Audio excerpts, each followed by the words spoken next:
kembali lagi bersama dengan saya Fredika Boma dengan NIM 2022-0310545052. Di sini saya akan mempresentasikan hasil kerja saya untuk memenuhi tugas mata kuliah Hukum Internasional. Di sini saya akan menjelaskan tentang Save the Children. Sebelum kita masuk dalam pembahasan, kita akan masuk dalam pokok pembahasan dulu, atau kita harus mengetahui apa saja sih pokok pembahasan yang kita akan bahas pada kesempatan kali ini. Berikut pokok pembahasannya.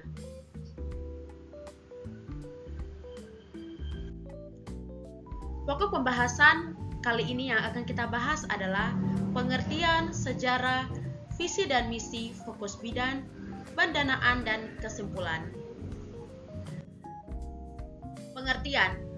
Pengertian dari Save Children adalah Save the Children adalah sebuah lembaga non-pemerintah internasional yang mempromosikan hak anak-anak serta menyediakan bantuan dan membantu mendukung hak anak-anak di negara-negara di seluruh dunia tanpa pengecualian. Sejarah.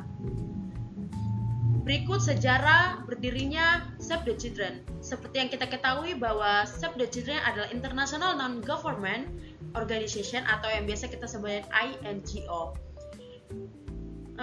Lembaga ini berada atau berpusat di London, Inggris. Save the Children dipimpin oleh Helen Turner-Smith. Lembaga ini didirikan oleh Angela Najeb, seorang guru dan sosiolog lulusan Oxford University. Lembaga ini awalnya didirikan karena bentuk kepedulian Angela Najeb terhadap nasib anak-anak yang mengalami kelaparan dan malnutrisi di wilayah Berlin dan Weimar pasca Perang Dunia Pertama. Melihat nasib anak-anak yang mengalami hal tersebut, Angela Najeb menyebarkan informasi tentang apa yang terjadi di wilayah Berlin dan Weimar.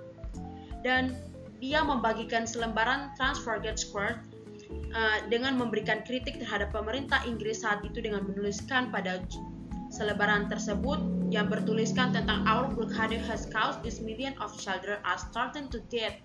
Tindakannya ini menyebabkan Angela Najeb harus diadili.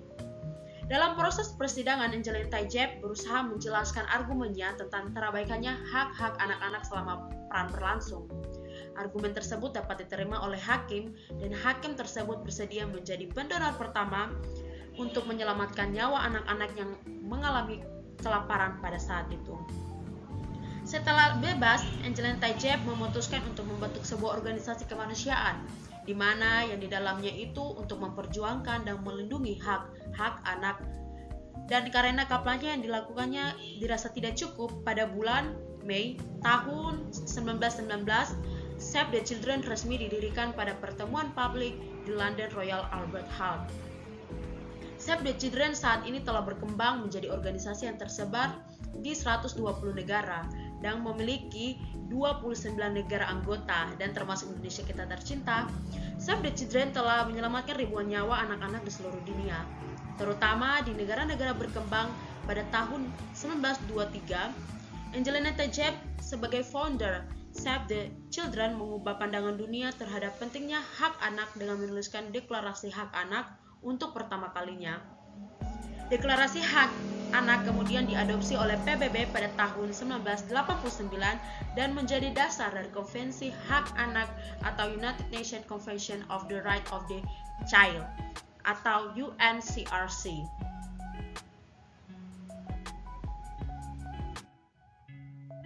Visi dan misi. Visi dari Save the Children adalah menciptakan dunia bagi anak-anak untuk mendapatkan haknya atas kelangsungan hidup, perlindungan, pengembangan, dan partisipasi. Misi dari lembaga ini adalah menjadi inspirasi untuk menciptakan inovasi dalam memperlakukan anak-anak dan mencapai perubahan secara langsung dan berkelanjutan bagi anak-anak di seluruh dunia. Yang menjadi fokus bidang dari Save the Children adalah mereka menjalankan program-program kerja atas pemenuhan hak-hak anak, antara lain kesehatan gizi, pendidikan, respon kemanusiaan dan tanggap darurat, serta perlindungan anak.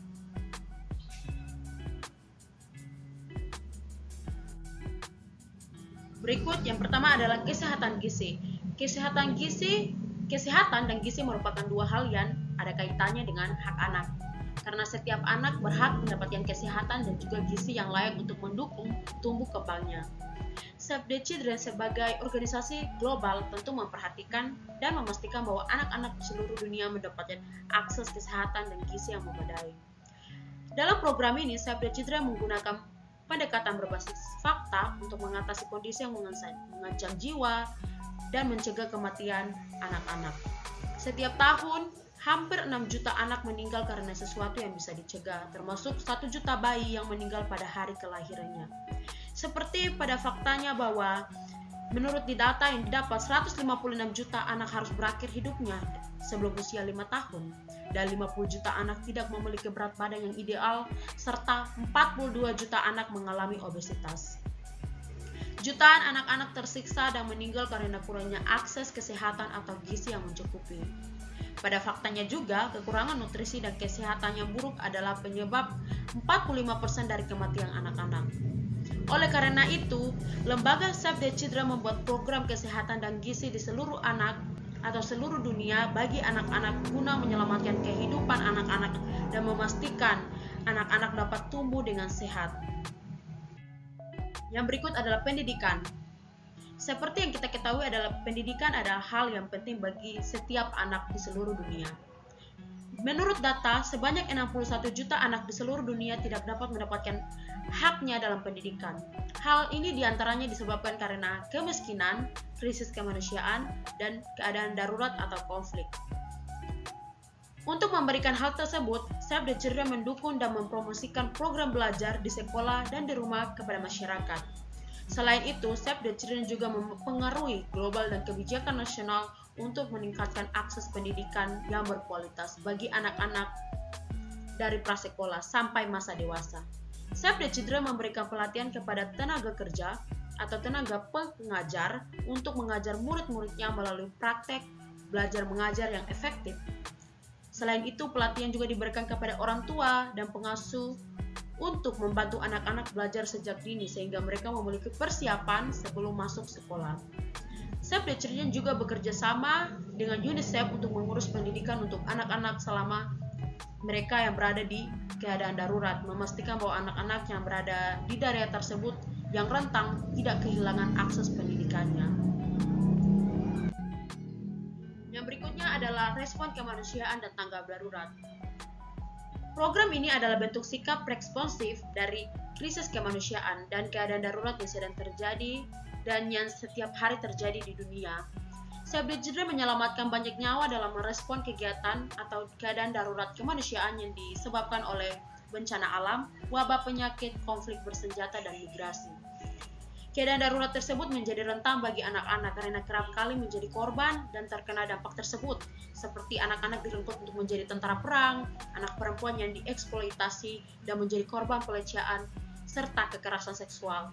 Mereka juga harus berhenti sekolah karena keadaan yang tidak memungkinkan sehingga menjadi salah satu faktor penyebab kemiskinan dan pernikahan dini. Save the Children memberi pertolongan dan memastikan keselamatan anak-anak dengan atau tidak dengan keluarganya agar tidak terjebak dalam situasi darurat seperti tadi yang sudah saya jelaskan. Anak-anak harus tetap mendapatkan haknya walaupun sudah dalam keadaan darurat, seperti mendapatkan perlindungan, makanan, tempat tinggal yang layak, dan layak belajar dan layak juga bermain. Tidak hanya bantuan kemanusiaan yang telah diberikan oleh Save the Children, Save the Children juga memberikan solusi jangka panjang dan melakukan kampanye untuk mengakhiri konflik yang selalu terjadi itu, seperti bencana alam dan gempa bumi yang di Nepal, juga menjadi salah satu peristiwa yang ditanggapi secara cepat oleh Save the Children. Save the Children berkolaborasi dengan pemerintah Nepal untuk menjangkau wilayah yang sulit diakses dan yang terkena dampak paling parah seperti Gorkha. Wilayah Gorkha diberikan bantuan perawatan primer. Save the Children menerbangkan 16.000 orang tim medis ke penampungan darurat di wilayah Gorkha. Yang berikutnya adalah perlindungan anak. Perlindungan anak adalah fokus utama yang dijalankan oleh Save the Children. Seperti yang kita ketahui bahwa Save the Children ini berusaha melindungi hak anak-anak dari pelanggaran atas haknya seperti eksploitasi, kekerasan seksual, penelantaran di rumah, sekolah, di lingkungan masyarakat, hingga pada saat keadaan darurat. Save the Children mempengaruhi kebijakan nasional dan internasional, bekerja dengan mitra untuk memperkuat sistem perlindungan anak, dan melakukan dialog secara langsung dengan anak-anak, dan mendidik orang tua mereka serta melakukan pemberdayaan masyarakat. Save the Children juga terus melakukan lobbying pada negara-negara, khususnya 40 negara tentang larangan hukuman bagi anak, guna meningkatkan perlindungan jutaan anak-anak. Sedangkan dalam keadaan darurat, Save the Children juga memberikan perlindungan karena ada lebih dari 1 miliar anak hidup di negara atau wilayah yang terkena dampak konflik yang bersenjata. Pasti kalian bertanya-tanya, organisasi ini mendapatkan dana dari mana untuk memenuhi kebutuhan anak-anak yang jumlah banyaknya di seluruh dunia, apalagi di seluruh dunia. Pasti kita bertanya seperti itu kan. Nah, yang harus kita ketahui bahwa dalam menjalankan kegiatannya, Save the Children melakukan fundraising dan mengandalkan donor yang diberikan oleh negara anggota untuk memenuhi kebutuhan dana tersebut. Selain itu, Save the Children juga menerapkan beberapa strategi yang disesuaikan dengan kebutuhan dan tujuannya yang berfokus pada kegiatan anak. Strategi fundraising yang diterapkan antara lain strategi face-to-face fundraising atau dialog fundraising, corporate fundraising, dan multi-channel fundraising. Yang kalian harus pahami bahwa pada awalnya, pada saat dulu, strategi yang dijalankan oleh Save the Children itu hanya face-to-face, yaitu tatap muka saja. Mereka berbicara dengan masyarakat setempat untuk melakukan donasi kepada anak-anak. Tetapi semakin berkembangnya teknologi dan banyaknya organisasi-organisasi yang berdiri dan banyak-banyak donatur, oleh sebab itu dia punya strategi untuk melakukan mitra tuh semakin luas. Jadi mereka melakukan kerjasama dengan mitra-mitra untuk memenuhi hak-hak anak di seluruh dunia. Kesimpulan dari presentasi atau penjelasan yang baru saya jelaskan pada saat ini, yang dapat saya simpulkan bahwa seperti kita yang ketahui bahwa Save the Children adalah salah satu lembaga organisasi non-internasional yang mempunyai peran sangat penting, terutama dalam memenuhi hak-hak anak di seluruh dunia. Dan lembaga ini sudah mempunyai cabang-cabang yang tersebar hampir di seluruh dunia yang memiliki cakupan kerja yang meliputi, harus kita tahu, yaitu child protection, child right, status rights reduction, education, emergency, global food crisis, serta addiction property, yang sehingga kehidupan anak-anak serta haknya dapat terjamin dari gerakan lembaga ini. Demikian hasil presentasi saya. Mohon maaf apabila ada kurang-kurang kata atau ada kata-kata yang kurang dapat menjelaskan dengan secara rinci atau secara detail. Kalian bisa menuliskannya semuanya itu di kolom komentar di bawah, dan mohon jangan lupa di like, comment, dan subscribe, dan jangan lupa share ke teman-teman yang lain semua biar mereka juga mendapatkan informasi tentang apa itu Save the Children. Oke, thank you, bye bye semua.